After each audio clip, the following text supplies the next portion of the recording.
Imagine being able to create a digital product that can make you $13K per month on Etsy without any design skills. This type of digital product has already earned thousands of dollars for Etsy sellers, and you can easily create it with a free AI tool. In today's video, I'll walk you through how I found this high-demand digital product on Etsy using Alura. Then I'll show you how to use a free image generation platform to make these designs. Plus, I'll provide a link to access 100 design prompts to help you get started right away.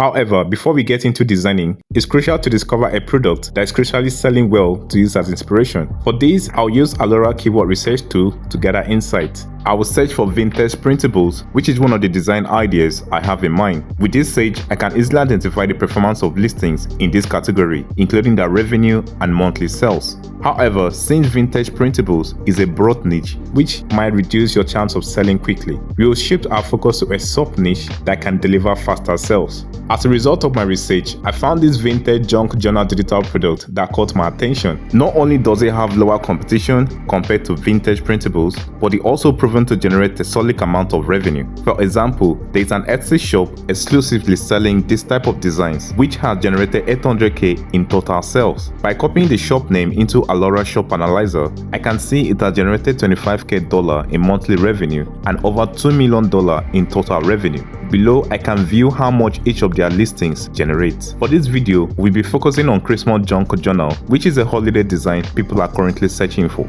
Now you notice that as we narrow down the search to Christmas Junk Journal, the competition decreases, increases our chance of selling. And if you check out this graph, you'll notice that the search volume for this product increases around this time of the year. One listing, for instance, has made $2K in total revenue and has generated $1K in the last 12 months. Another listing, which was posted a month ago, has already generated significant sales in a short period. Now imagine flooding your Etsy shop with high quality Christmas junk journals that could 10x your income faster. But how do we generate these designs that sells like hotcakes? First, we need an image generation platform that can deliver this style of designs perfectly. I found Magic Media from Canva, which impressed me with this type of results. Before crafting my prompt in this AI platform, I created a custom portrait size in Canva. Then I went to the app section and searched for Magic Media. This AI gave me 50 free credit per month to generate AI images, with 500 credit available on the paid plan. For this design, I'll be using portrait as aspect ratio. Now to craft this prompt, I studied the product's thumbnail to analyze how these designs are crafted. From this, we can see that it features a Christmas element on a junk journal background with a vintage style.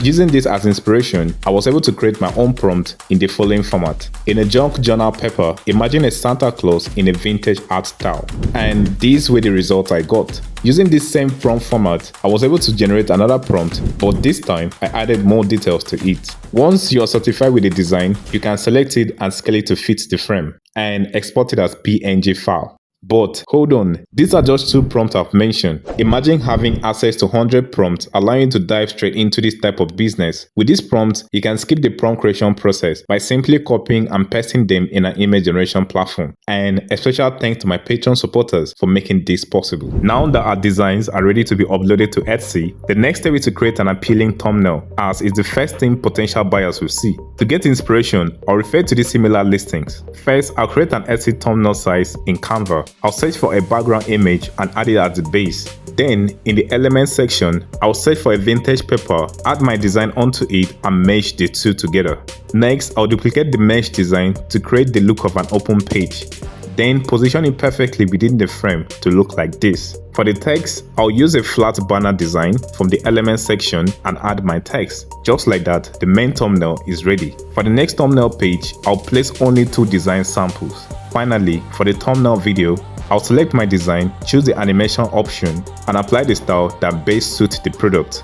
Once these steps are complete, I'll upload everything to Etsy. For the title, you can get inspiration by analyzing how customers use top searching keywords and applying a similar approach to create yours. For the description, you can borrow ideas from your competitors, but be sure to mention that the art is generated with AI. Now you're almost done. The next step is to set your price and add relevant tags. If you're unsure of how to create a searchable tags, the best strategy is to use the same tag as your competitor. To do this, use Alura Shop Analyzer, input the name of the store selling the product, select the specific product from their listings. You'll be able to see all tags to use. This will give you a great foundation for optimizing your listings. Finally, before uploading your design to Etsy, make sure to store them in a Google Drive folder. Then create a PDF with a clickable download button linked to that folder. This is important because Etsy only allows 5 designs per listings. Now, when customers click on that button, it will take them directly to the folder where they can access all your designs. And just like that, your Christmas junk journal is ready for sales. I hope you found this video useful on your path to selling digital products on a platform like Etsy. Thanks for watching, like and subscribe, and I'll catch you on the next one.